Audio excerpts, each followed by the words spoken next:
na po yung mga igsunan o pumipayo ka lang ang kabulan. So, hindi makaong magabiyon, pumipayo nila kung kay isa ito ng relation sa mga dito sa Pilipinas. So, hindi kakabiyon ang igsunan,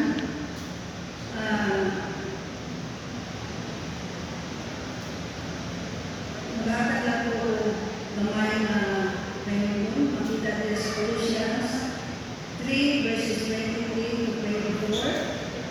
Whatever you do, work at it with all your heart, as working for the Lord, not for human masters, since you know that you will receive the inheritance from the Lord as a reward.